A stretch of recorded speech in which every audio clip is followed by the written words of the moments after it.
성도 여러분, 안녕하셨습니까? 지난밤에도 함께 하신 하나님의 은혜가 우리 모든 분들과 함께 하시기를 간절히 축원합니다. 만나의 아침 새벽 기도로 시작하겠습니다. 하늘에 계시는 사랑이 많으신 아버지 하나님 감사합니다. 언제나 저희와 함께 하시는 주님의 귀하신 은혜가 오늘 이 아침에도 성령님을 통하여 저희를 깨우시고 새 생명을 얻게 하여 주시니 주님 감사합니다. 더욱더 주님을 닮게 하여 주시고 저희의 삶 속에서 주님의 품성이 드러날 수 있도록 도와주시옵소서. 특별히 오늘은 제2기 과정에 대한 부분을 시작할 수 있도록 도와주셔서 감사합니다. 그리스도와 율법, 율법과 그리스도, 하나님의 말씀을 통하여 저희들이 마땅히 살아야 할 삶의 모습들을 다시 한번 깊이 마음속에 아로새길 수 있도록 도와주시옵소서.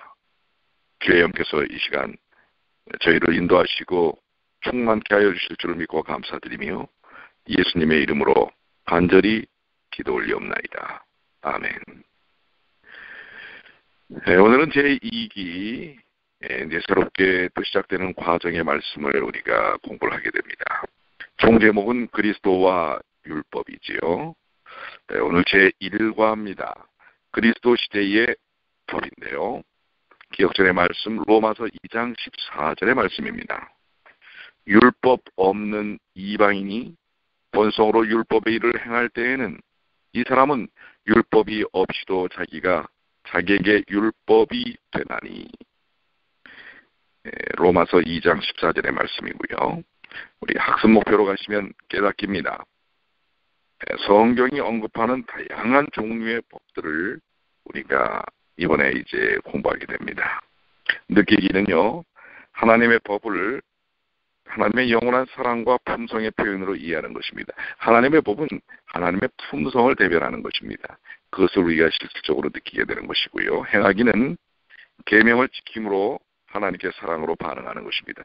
계명을 지킨다는 의미가 무엇인가, 또 그것이 어떻게 지켜질 수 있는가 라고 하는 부분들이 삶을 통해 실천되는 것을 우리가 경험해야 할 것입니다. 특별히 이번 주는 우리는 그리스도와 초기 교회 시대의 공동체에 가능하였던 여러 법에 대해서 우리가 공부를 할 것입니다. 특히 이번 기의 핵심 주제가 될 율법, 즉 도덕적 율법인 십계명에 대한 연구를 통해서 그 부분을 정확하게 이해하는 일들이 필요할 것이라고 생각이 됩니다. 첫째 날입니다. 로마법인데요. 자, 먼저 밑에 교훈을 내려가시면 우리가 신약성경의 여러 사건을 더욱 잘 이해하려면 당시의 시대적 배경을 잘 알아야 하고요. 특히 로마의 역사와 그들의 법에 대한 지식이 필요합니다. 역사와 법을 아는 것은 그 시대에 대한 바른 이해의 기초가 될 수 있다고 하는 것입니다. 성경의 내용을 좀 더 잘 이해하기 위해서는 조금 전에 말씀드린 대로 그 시대의 여러 가지 배경들, 정치적, 문화적 배경, 이런 부분들, 그리고 역사와 법에 대한 공부가 필요하다는 사실입니다. 성경이 기록된 당시의 시대적 배경이나 정치, 문화적 배경을 잘 알게 되면 성경의 내용을 정확하게 이해할 수가 있습니다. 특별히 누가복음 2장 1절로 5절에 기록된 이야기를 당시 로마 제국의 가이사 아이구스토가 내린 호정령을 이해하게 되면 왜 만삭이었던 마리아가 굳이 예루살렘에게까지 가서 또 베들레헴에 가게 되고 거기서 예수님을 낳게 됐는지를 알게 됩니다. 복음서와 신약성경의 배경이 로마와 깊은 관련이 있으므로 당시 로마의 법과 정치, 문화적 상황을 공부하는 것은 신약성경을 이해하는 데 매우 중요한 그러한 도움이 된다고 하는 사실을 말씀하고 있는 것입니다. 특별히 초기 공화정 시대의 로마인들은 사회의 통치를 위한 성문법의 중요성을 깨달았습니다. 그래서 실제로 로마인들이 수립한 헌법체계는 오늘날에도 여러 민주주의 국가의 국가적 법률적 기초로 남아있는 것을 알 수가 있는 것입니다. 그래서 그 당시에 법을 이해하는 것은 상당히 중요합니다. 로마법은 사회 질서와 관계가 있었고요. 그것은 국정의 현안뿐만 아니라 모든 그 합법적인 행위들을 다루고 있고, 공직자들을 선출하는 과정, 또 사회적인 관계, 간통이라든지 주종관계에 관한 문제도 취급하였습니다. 그 밖에 여러 사회 규범, 이러한 규범들은 구약의 다른 또 나라들의 규범과 비슷한 것을 알 수가 있습니다. 이런 로마법에 의하여 예수님께서 베들레헴에 가셔서 이제 마리아를 통해서 탄생하게 된 그런 근거적인 예수님의 탄생의 배경이 바로 로마법의 배경을 통해서 나타났다는 사실입니다. 묵상입니다. 왜 그리스도인들은 국가의 법을 잘 준수해야 합니까? 우린 이중적 충성에 대한 요구가 있다는 것을 알아야 합니다. 첫 번째는 하나님의 말씀의 법이고, 두 번째는 국가법에 대한 준수입니다. 그 부분에 대해서 우리는 바른 이해가 필요할 것이고요. 그 부분에 대한 묵상을 좀 여러분들이 하시기 바랍니다. 적용은 우리는 그리스도인으로서 어떻게 모범적인 시민으로 살 수 있을까요? 그렇죠. 우리가 이 땅에 사는 한 이 땅의 법률을 무시할 수 없습니다. 법률에 대한 준수들이 필요하다는 사실이고요. 둘째 날입니다. 모세법, 특별히 사회법에 대한 부분입니다. 예수님 시대의 유대사회는 로마법을 따라야 했지만은요, 종교적으로는 관습법으로 여전히 모세가 제시한 사회법을 지키고 있었다고 하는 것입니다. 조금 전에 말씀 한번 다시 드린 것처럼 복음서의 내용을 잘 알기 위해서는 로마 제국의 법, 그 다음에 이 모세에 의해서 주어진 사회법을 잘 알아야 한다는 것인데요. 로마의 지배 속에 있었던 이스라엘은 정치 생활적인 면에서는 로마의 법을 따랐지만 종교적이고 관습적으로는 그들이 오랜 세월 동안 자연스럽게 익히게 된 모세의 사회법을 따랐다는 것입니다. 그 법은 모세를 통해 주신 법, 모세 오경 속에 담겨져 있는 것입니다. 예수님 당시에도 모세 오경을 근거로 한 신앙과 사회적 관습이 여전히 존재하였습니다. 특별히 그 당시 사회법으로서 존재했던 그러한 법들은 예를 들어서 유대인 남자는 반세겔의 성전세를 납부를 했어야 됐고요. 이혼은 여전히 모세가 지정한 규정에 의해서만 승인되었고요. 또 백성들은 죽은 형제의 아내와 결혼하는 법을 형사출세라고 하죠. 여전히 고수하였고요. 남자아이들은 생후 8일 만에 할례를 받았습니다. 또 간음을 행한 자들은 돌에 맞아 처형을 당할 수가 있었던 그러한 부분들입니다. 그러므로 복음서의 내용을 더 잘 알기 위해서는 모세의 오경의 내용도 우리가 숙지할 필요가 있다는 사실입니다. 묵상입니다. 모세의 오경의 사회법은 오늘 나에게 어떤 의미로 다가오는가? 여러분 한번 묵상을 해보시게 되고요. 적용은 내가 모세의 오경의 사회법에서 가장 배운 소중한 원리는 무엇인가? 한번 여러분들 그 원리들을 정리해 보시게 되길 바랍니다. 셋째 날입니다. 특별히 모세법 가운데 의식법에 관한 것입니다. 의식법은 예수님의 초림과 대제사장의 봉사를 예표하기 위한 제도였습니다. 오늘날 더 이상 필요는 없습니다. 그러나 그것을 우리는 연감으로써 깊은 영적인 교훈들을 얻게 되는 것입니다. 자, 그렇다면 의식법이 무엇이고 왜 의식법이 주어졌는가라는 것입니다. 의식법이란 예식법입니다. 특히 구약에서의 성소와 성소의 예식을 통한 구원을 어떻게 얻었는지를 시각적으로 보여주는 예식법입니다. 의식법의 초점은 철저히 예수님에게 맞춰져 있습니다. 예수님께서 구원을 위해 어떤 일을 행할 것인지를 가르쳐주고요. 자신의 생명까지 바쳐서 나를 구원하시는 분의 사랑에 대한 감동으로 그런 일을 행하시는 분은 나의 창조주이실 수밖에 없다는 고백을 하게 하고요. 선택하게 하여 하나님과 생명이 이어지게 하는데 그 뜻이 있는 것입니다. 의식법을 연구할 때 하나님의 사랑과 메시아께서 하신 일과 하늘에서 대제사장으로 봉사하시는 예수님의 사역을 더 깊이 알 수 있게 되는 것입니다. 그래서 우리 모세의 의식법, 예식에 관한 제사와 성소의 예식에 관한 법들을 또한 공부하는 것은 매우 의미가 있는 것입니다. 묵상입니다. 모세 오경에서 제사와 성소에 대한 설명을 제사와 성소에 대한 설명을 읽을 때 여러분은 무엇을 생각합니까? 라고 하는 것입니다. 한번 깊이 한번 묵상을 해보실 필요가 있고요. 적용은요. 신약의 백성으로 여러분은 성만찬 예식에서 어떤 의미를 찾고 있습니까? 우리가 안식일에 성만찬 예식을 하지 않았습니까? 바로 그러한 성만찬 예식이 모세의 의식법과 또 예수님께서 우리에게 행하라 명령하셨던 의미와 어떻게 통하고 있는지 알 필요가 있습니다. 넷째 날입니다. 랍비의 법입니다. 교훈으로 내려가시면 유대인들은 일상의 삶에 영적 목적을 부여하기 위해 모세의 법을 해설한 구전법을 만들었지만 때로 지나치게 율법적으로 준수되는 문제들이 있었다고 하는 것입니다. 자, 이 랍비의 법. 랍비의 법이라고 하는 게 구체적으로 무엇일까요?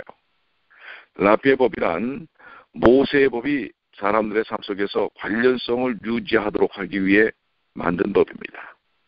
랍비들이 만든 법은 의도는 매우 선한 것이었지만 그것은 점점 사람들이 갖고 있는 조건적 사랑의 한계로 인해 하나님의 무조건적인 사랑을 오해하게 만들었습니다.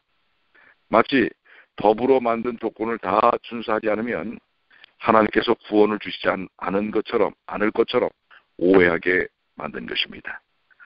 조건적 사랑을 하시는 분처럼 오해하게 만들므로 구원을 받기 위해 조건대로 살고는 있지만 하나님을 사랑하지 않고 그래서 하나님 보시기에도 율법도 지키는 사람이 한 명도 없게 되어버린 것입니다.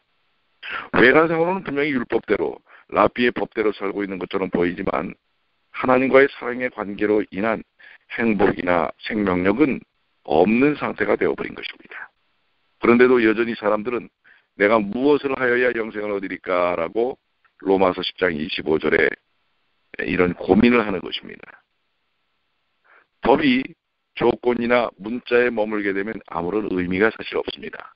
법은 그 법을 만든 분의 품성의 사본이므로 법의 문자적 요구나 조건이 아닌 하나님의 무조건적인 사랑의 감동이 흘러나와서 하나님의 사랑에 반응하게 해야 하는 것입니다. 법의 그 존재의 이유와 근본이 무엇인지를 알아야 합니다. 이 랍비의 법은 하나님의 법을 지키고 이해하기 위한 수단으로서의 법들을 만들어버린 것입니다. 이게 바로 몇 개나 만들었냐면 613개의 율법을 만들었는데요. 이것을 구전법의 이름을 걷다라는 할라카라고 이제 알려지는데요. 랍비들은 백성들이 할라코트를 고수하면 613개의 율법의 길을 걷게 될 것이라고 생각하는 것입니다. 그러니까 이 랍비의 법이 613개나 되는 것입니다. 이것을 나중에 구전으로 내려왔지만 책의 형태로 예수님 당시에 이 해설들 가운데 일부를 미드라시라고 하는 해설집으로 남게 되고요. 또 다른 해설들은 미시나라고 불리는 법률집에 기록이 되어 있습니다. 심지어 오늘날에도 수많은 경건한 유대인들이 이 법을 지키려고 노력하고 있습니다. 예, 그들이 이 안식일을 지키는 모습이라든지 이런 부분들은 바로 이런 것에 의하여 기초되었다고 하는 것입니다. 그러나 율법의 정신, 사랑, 하나님의 품성의 표현은 사라져버리고 그냥 겉모습만 남게 되는 것입니다. 그야말로 율법주의적 접근이 되고 만 것입니다. 자, 묵상입니다. 여러분은 일상적인 일에 어떤 영적인 의미를 부여하고 있습니까? 여기 그 묵상에서 설명하는 내용을 보시면은요, 재림 신자들은 다른 그리스도인들보다 스스로 더 많은 제약을 두고 삽니다. 어떻게 보면 우리도 나름대로의 랍비의 법이 있는지 모르겠습니다. 건강 원칙은 표면적으로는 건강이 목적인 것 같지만 사실은 영적인 목적이 더 강합니다. 우리가 귀금속으로 치장하는 일을 금기시하는 것도 단지 경제적인 이유보다는 품성의 향상을 더 소중하게 여기기 때문입니다. 스포츠와 노작을 중요시했던 이유도 같습니다. 곰곰이 생각해보면 영적 의미를 부여하지 못할 일은 없습니다. 그러나 그런 제약이 자기 의나 율법주의적인 강요가 되지 않도록 조심해야 합니다. 이게 무슨 얘기입니까?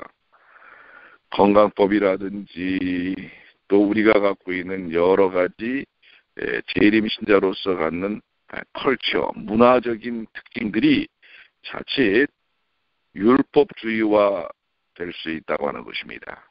그런 위험성을 우리는 이해하고 그런 모든 부분들이 하나님의 은혜와 사랑에 대한 삶의 표현, 율법 준수자의 삶이지 그걸 통해서 우리가 더 구원의 선함을 이룰 수 있다라고 하는 율법주의적 접근을 한다게 된다면 그것은 문제가 심각하게 되는 것입니다. 오늘 우리가 갖고 있는 삶의 표현들은 하나님에 대한 사랑에 기인해야만 하는 것입니다.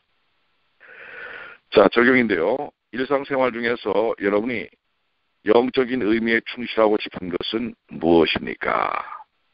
예, 하나님의 사랑과 영적 능력이 빠져버린 삶은 형식에 불과한 것입니다. 형식만이 남아버린 것은 그게 고착화된 율법주의적 신앙이 되고 마는 것이라는 것 우리 기억해야 할 것입니다. 자, 다섯째 날입니다. 도덕법입니다. 교훈으로 내려가시면 예수님 당시에 많은 법이 있었지만 그리스도인뿐 아니라 유대인에게조차 가장 중요한 법은 도덕법으로 불리는 십계명이었다라고 하는 것입니다. 자, 도덕법이 무엇이라고요? 도덕법은 한자로 이해하면 덕으로 가는 길을 알려주는 법칙이라고 얘기할 수 있습니다. 덕이란 이 단어와 행복이란 단어가 사실은 동의어입니다. 사람으로 하여금 행복하게 하기 위해 알려주는 법이 도덕법입니다. 사람의 행복은 사람을 창조하신 분의 사랑에 대한 감동으로 인해 사랑으로 반응할 때입니다. 그것이 바로 생명이기도 합니다. 마태복음 19장 17절에 내가 생명에 들어가려면 계명들을 지키라는 의미는 조건적인 말씀이 아니라 계명이 바로 하나님의 품성의 사본이므로 계명을 통해 하나님의 무조건적인 사랑을 깨닫고 그 사랑에 대한 감동이 생명이므로 계명을 통해 생명을 주고 싶어 하시는 하나님과의 사랑의 관계를 유지하라는 의미인 것입니다. 여기 지킨다라는 말은 킹 제임스 버전에서는 붙잡는다, 유지한다라는 의미의 단어인 킵으로 사용하고 있습니다. 십계명에서 하나님의 조건적인 명령이 아닌 우리로 하여금 생명이신 하나님과 연결이 되게 하셔서 구원하고 싶으신 하나님의 무조건적인 사랑의 그 마음과 또 열망과 부탁함을 발견하여야만 합니다. 십계명에 하나님의 절대적인 사랑이 담겨져 있습니다. 문자에 매여서 하나님의 절대적 사랑을 조건적인 요구나 명령으로 이해하면 안 됩니다. 율법을 지켜 구원받는 것이 아니라 율법에 나타난 하나님의 절대적인 사랑에 대한 감동이 하나님의 사랑에 끌리게 되고 사랑에 대한 반응이 율법에 계신 하나님을 붙잡게 하는 것입니다. 하나님의 사랑에 대한 반응이 즐겨 율법 안에 있기를 선택하게 하는 것입니다. 그럴 때 율법은 짐이 아니라 하나님의 사랑을 경험하게 하는 귀한 도구가 되는 것입니다. 바로 그것이 십계명입니다. 십계명은 1세기 유대인들에게 알려진 모든 법 체계를 능가한 것입니다.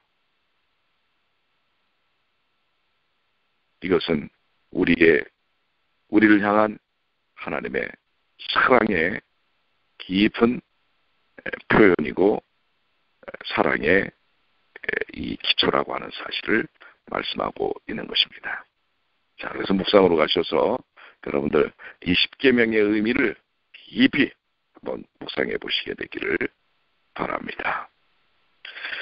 적용은요, 오늘 내가 특별하게 주목해야 할 계명은 무엇인가? 또 그것에 대하여 하나님의 성령의 인도하심을 통해 사랑의 반응으로 그 계명을 접근하시고 이루시는 경험을 갖게 되시기를 축원합니다. 자, 결론입니다. 그리스도 시대에는 여러 법이 사회를 지배하였습니다. 문화와 역사적 배경에 대한 이해는 하나님의 도덕적 율법인 십계명의 뼈대를 제공한다고 하는 사실을 우리가 이번 공과를 통해서 배우고 익혀야 할 것입니다. 오늘 우리에게 사랑의 법을 주신 하나님께 감사하시지 않습니까?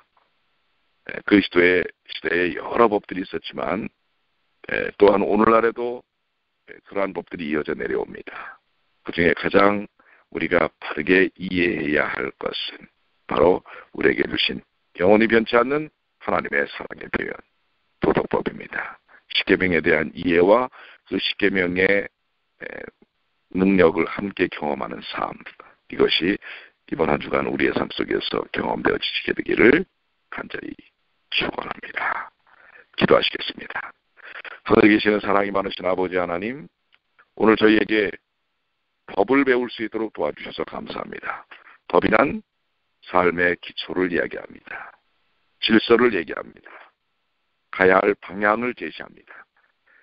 특별히 그 시대마다 그 시대의 상황들을 올바르게 이해하기 위해서는 그 시대의 법과 역사를 공부하는 것이 중요합니다. 그리고 그 역사 속에서 나타난 모든 일들이 어떠한 의미인지를 깨닫게 하는 것입니다. 오늘도 우리에게 여전히 주어진 많은 법들이 있습니다. 그 중에서 우리가 법의 정신을 통해 하나님을 온전히 깨닫고 하나님의 자녀로 사는 삶의 중요한 것이 무엇인지를 다시 한번 가르쳐 주셨사오니 영원히 변치 않는 도덕법, 하나님의 사랑의 모든 것이 담겨져 있는 도덕법, 십계명에 대한 이해와 또 십계명 정신을 갖고 사는 그 삶이 어떻게 이루어지는지를 다시 한번 우리의 삶을 통해 적용시키고 더욱더 증폭시킬 수 있도록 키워나갈 수 있도록 도와주시옵소서. 십계명은 하나님의 사랑입니다. 사랑의 표현입니다. 그리고 그것이 경험되어지는 것은 전적으로 주님의 은혜입니다. 성령의 역사하심입니다. 오늘 그 사랑의 반응으로 십계명의 정신이 우리의 삶 속에 녹아